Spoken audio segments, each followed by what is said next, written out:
My everyday carry, my Canik TP9 SFX, carried appendix inside the waistband primarily.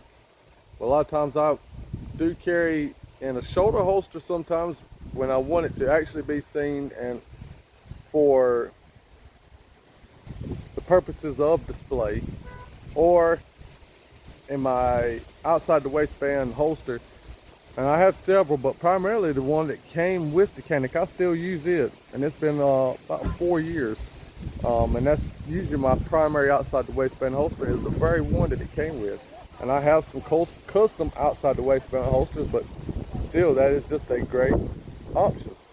So primarily, I'm just going to take a few shots and look at the recoil and how it shoots.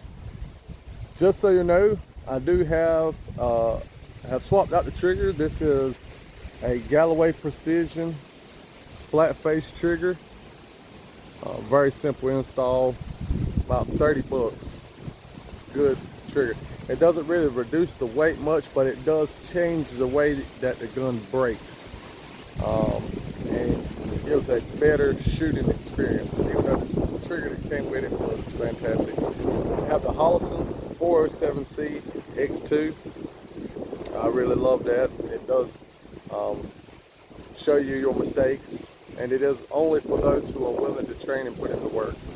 I would not advise it for someone who is not going to practice and work on their presentation, because it could be a liability in those circumstances. What I have here, this is aftermarket, which I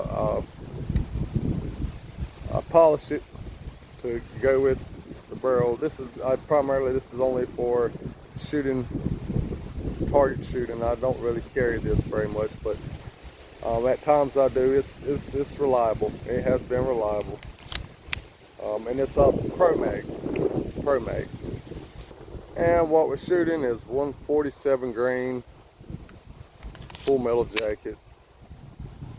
And we're just going to see how the recoil does. And one more thing, for those who be like, why would you carry something that big? I'm a pretty good size guy, around 6'2", close to 200 pounds.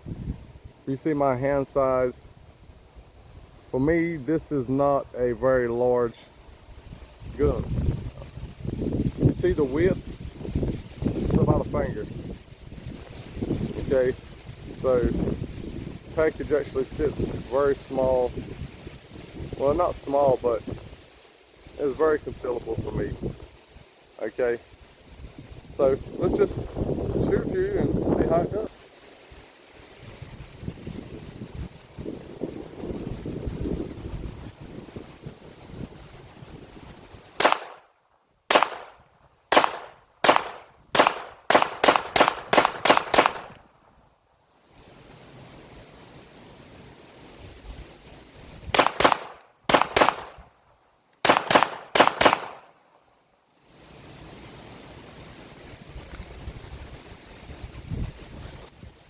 Okay, hope you enjoyed.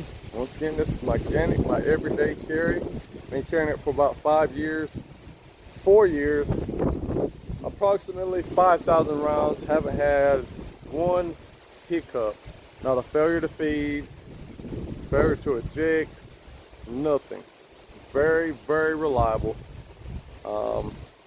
Under 600 bucks, which I paid out the door around 560 when I originally got this. This is a 2021 model. And if any of you wondering, you might see a little bit of tape here. That is for my X300 style weapon light.